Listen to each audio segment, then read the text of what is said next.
ফিলিস্তিনে ইসরায়েলের বর্বরচিত হামলা ও নৃশংসতার প্রতিবাদে মুন্সিগঞ্জ জুড়ে বিক্ষোভ সমাবেশ করেছেন মুসল্লিরা।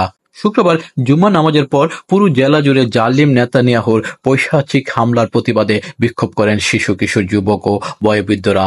সারা জেলার মতো সদর উপজেলার মীরকাদিম পৌরসভার প্রতিটি মসজিদের মুসল্লিদের অংশগ্রহণে প্রতিবাদে ফুঁসে ওঠে বিক্ষোভ সমাবেশ।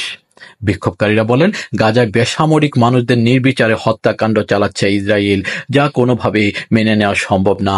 সে হত্যাকাণ্ডের দ্রুত বিচারের দাবি তুলে স্লোগান দিতে থাকে বিক্ষোভকারীরা। তারা বলেন, মানবতা আজ চরম নিষ্ঠুরতায় পরিণত হয়েছে। ওআইসি নিশ্চুপ, জাতিসংঘের কর্মকাণ্ডেও বিশ্ব বিবেক হতাশ। আর খুব বেশি হতাশ করেছে আরব নেতাদের অদ্ভুত আচরণে। বিক্ষোভকারীরা প্রশ্ন করেন, অর্ধলক্ষ মানুষদের প্রাণ কেড়ে নেওয়া দেখেও আরব নেতারা নিশ্চুপ কেন? আশ্রয় কেন্দ্রে হামলা, হাসপাতালে হামলা, পুরো ঘটনাই মানুষদের আহত করে। ঔষধ নেই, খাবার নেই, পানি নেই, ছোট ছোট শিশুদের স্বজন পর্যন্ত নেই। এমন অবস্থায় গাজায় যারা বেঁচে আছে, বাকি বেঁচে থাকাদের বাঁচাতে যুদ্ধে যাওয়ার প্রত্যয় ব্যক্ত করেন আন্দোলনকারীরা।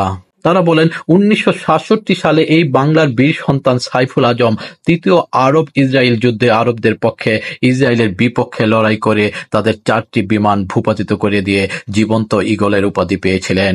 বলেন, গাজা রক্ষায় এবং ইয়াহুদি ধ্বংস করতে সেই বীর বৈমানিক নায়ক সাইফুল আজম হতে প্রস্তুত রয়েছে তারা।